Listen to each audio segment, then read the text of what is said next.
თამთა მადლობა რომ იღებთ გადაცემაში მონაწილეობას. თქვენთან რამდენიმე თემაზე მინდა საუბარი, თუმცა დავიწყოთ სასამართლო პროცესებით. ბუნებრივია გამომდინარე იქიდან რომ ვიდეო გადაღება არის აკრძალული, ჩვენ ვიღებთ თეორიულად ინფორმაციას, თუმცა ვიზუალურად ჩვენ ამ ყველაფერს ვერ ვხედავთ, თუმცა თეორიულადაც ჩამონათვალი იმ ნივთმტკიცებისა, რომელიც დღეს პროკურატურამ ამოიღო, არის საინტერესო. ის პროკურატურა ედავება ორგანიზებულ ჯგუფურ ძალადობას სინდისის პატიმრებს და ნივთმტკიცებად ამოღებულია აირწინაღი, სათვალეები, შარვალი, ევროკავშირის დროშა. რას გვეუბნება მთელი ეს პროცესი? და გარდა ამისა ინფორმაცია იმის შესახებ, რომ შესაძლოა ეუთო ოდირს არ მისცენ საშუალება მონიტორინგი განახორციელოს სასამართლო პროცესებზე. მოგესალმებით. ნამდვილად პოლიტიკური პატიმრების საქმე ადამიანის უფლებების დარღვევის ყველაზე მძიმე გამოცდილებაა, რომელიც ბოლო პერიოდში ქონია და ჩვენ ხედავთ, რომ ამ საკითხებზე მსჯელობა სასამართლოში თავად პროკურატურის მხრიდან მიდის ისე, რომ მთლიანად არის გადაფარული წამებისა და არაადამიანური მოპყრობის ის მძიმე პრაქტიკები, რომელსაც ადგილი ჰქონდა ნოემბერ-იანვრის თვეში და მათ შორის ბრალდებული პირების ნაწილი საუბრობს შეკრების ადგილზე მათი ყოფნის დროს ძალის გამოყენების და არაადამიანური მოპყრობის მძიმე გამოცდილებებზე, ხო? ჩვენ სამოქალაქო საზოგადოების ორგანიზაციებს კოლექტიურად შეფასებული გვაქვს ამ პერიოდში პოლიციისა და გდდ-ს ძალების საქმიანობა და ჩვენთვის ასკარაა, რომ აი ამ ის დარბების გამოცდილება, სპეციალური საშუალებების გამოყენების ლოგიკა, თანმიმდევრობა, ინტენსივობა, მასობრივი დაკავებები, დაკავების დროს თუ დაკავების შემდგომ შეკრების მონაწილეების მიმართ ინტენსიური ძალის გამოყენება, რომელმაც ზოგიერთ შემთხვევაში განსაკუთრებით ესე ფურგონების ეპიზოდებში, ხო, წამების ხარისხს მიაღწია, ხო, აი ეს კონტექსტი მთლიანად არის უგულებელყოფილია კონტექსტი, როცა თავად პოლიციის ძალადობამ, მშვიდობიანი შეკრებების თვითნებურმა უკანონო დარბევებმა, ხო, ზოგიერთ შემთხვევაში გამოიწვია თავდაცვის ზომების მიღება შეკრების მონაწილეების მხრიდან, აი ეს კონტექსტი დაფარულია და მხოლოდ ჩანს რაღაცა ტიპის რეაქცია შეკრების მონაწილეების მხრიდან, თუმცა იგივე ამ საქმეებზე ჩვენთვის ძალიან აშკარაა, რომ უჭირს პროკურატურას მტკიცების იმ ტვირთის ატანა, ხო, რომელიც თუნდაც იგივე 225-226 მუხლებთან არის დაკავშირებული, რომელიც ჯგუფური ძალადობის ორგანიზება ხელმძღვანელობა მონაწილეობას ან საზოგადოებრივი წესრიგის ხო დარღვევას უკავშირდება და საზღვარი სადგადის იგივე ამ საქმეებში ადმინისტრაციულ სამართალ დარღვევებსა და სისხლის სამართალს შორის ძალიან რთული გასაზომია, ხო, იმიტომ რომ თვითონ ამ შემთხვევაში ძალიან აშკარაა, რომ პროკურატურას უჭირს ხო ბრალდებულებს შორის კავშირის დადგენა, რაც ძალიან მნიშვნელოვანია ჯგუფური ძალადობის ორგანიზებისთვის, უჭირს იმ მტკიცებულებების წარმოდგენა, რომელიც დანაშაულის ორგანიზატორსა და მონაწილეებს შორის კავშირებს კომუნიკაციას და აი ამ ქმედების ჩადენისთვის, ხო, გარკვეულ შეთანხმებას მიანიშნებს და პრინციპში ამოღებული ნივთებით, რაზეც თქვენ პირდაპირ დასვით შეკითხვა, მიანიშნებს იმ ქცევას და იმ ნივთებს, რომელიც იმ დროს შეკრების ადგილზე მყოფი მშვიდობიანი პროტესტანტების დიდ ნაწილს ჰქონდა, იმიტომ რომ მაშინ, როდესაც უხეშად ხდებოდა სპეცსაშუალებების გამოყენება, ხო ხდებოდა სტანდარტების დარღვევით, მათ შორის საერთაშორისო სტანდარტების დარღვევით, იგივე წყლის ჭავლისა და გაზის შერევა და ამ ფორმით ჩვენი დაშლა, ხდებოდა აგრესიული იგივე ხელკატების გამოყენება და ფიზიკური ძალადობის გამოყენება შეკრების მონაწილეებს მიმართ, ბუნებრივია, რომ მშვიდობიან პროტესტანტებს სჭირდებოდათ თავის დაცვა და ამ დროს ნიღბები, აირწინაღები შეკრების მონაწილეების დიდ ნაწილს ეკეთა და მეც ასე ვიყავი და ნებისმიერი ჩემი მეგობარი, რომელიც იმ დღეს ბატონო, ეს ხო თავდასაცავად ხო, ამიტომაც ძალიან უჭირს იქ ყველა. დიახ, კეთილსინიციერი განმარტების პირობებში, სამართლიანი სასამართლოს პირობებში პროკურატურას ძალიან გაუჭირდებოდა დაკავებული პირების მიმართ ჯგუფური ძალადობის ორგანიზება, თუ პოლიციელზე თავდასხმის შემთხვევებზე შეგვიძლია ვილაპარაკოთ, ძალადობის ინტენსივობის ის ხარისხი, რომელიც სჭირდება, ხო, 353 პრიმა მოხს, როგორ არ აქვს პროკურატურას წარმოდგენილი არაერთ საქმეში. ამიტომაც ძალიან უჭირს პროკურატურას ამის მტკიცება, თუმცა ჩვენ ვხედავთ, რომ ამ სასამართლოებში ერთი და იგივე მოსამართლეები მეორდებიან, საქმეების ძირითადი ნაწილი დაწერილი აქვთ იმ მოსამართლეებს, ხო, რომელთა ბიოგრაფიაში, სამოსამართლო ბიოგრაფიაში ძალიან ბევრი გამოწვევა, ზოგიერთ შემთხვევაში ისინი ვადიანად არიან დანიშნულები, ზოგიერთ შემთხვევაში მათი ბიოგრაფია უკავშირდება თუნდაც წინა ხელისუფლების დროს ან ამ ხელისუფლების დროს პოლიტიზირებულ და უსამართლო გადაწყვეტილებებს, ამიტომაც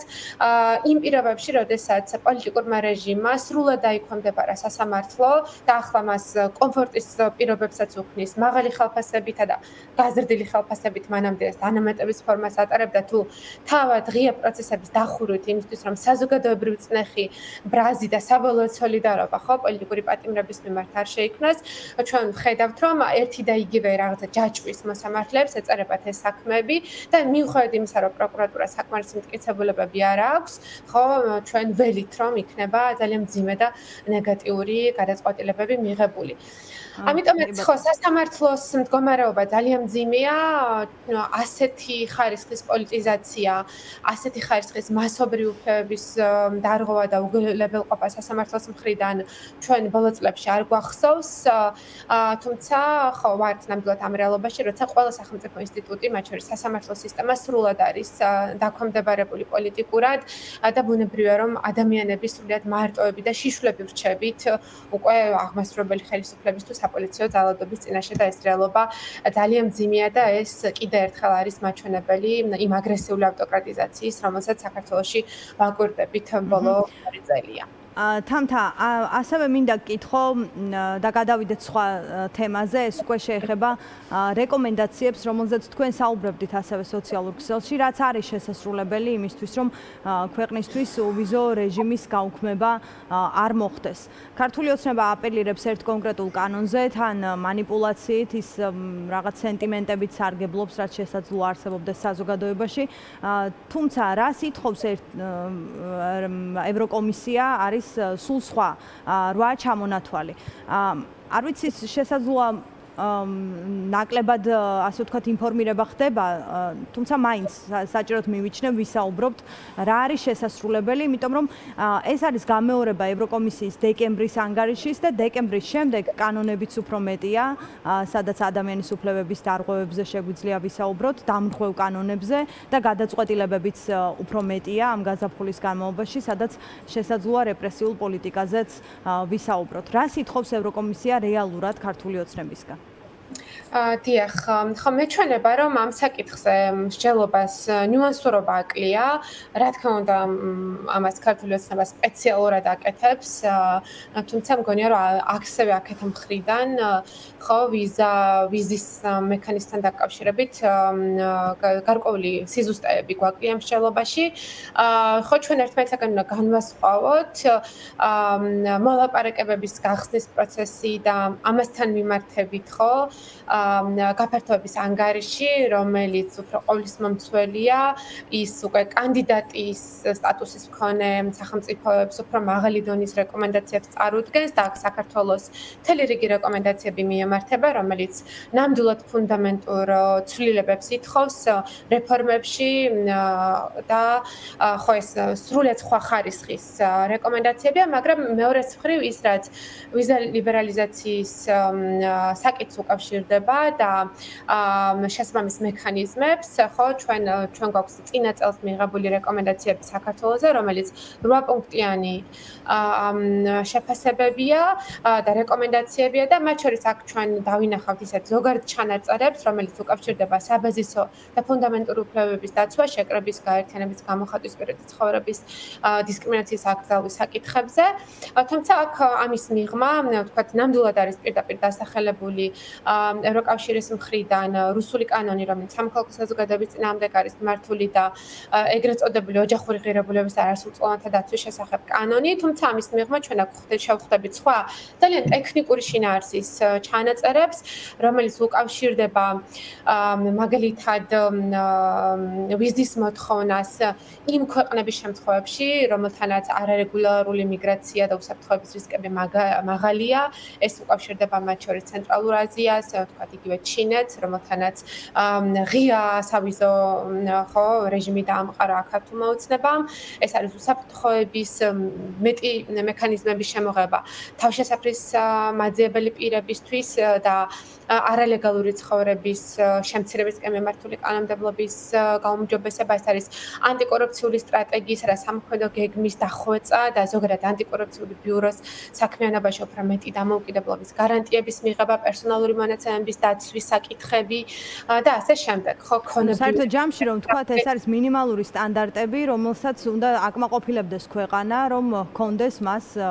უვიზო მიმოსვლა ევროპულ სახელმწიფოებთან. ის მთავარი მოთხოვნები, რაც ამ თვეების განმავლობაში ისმის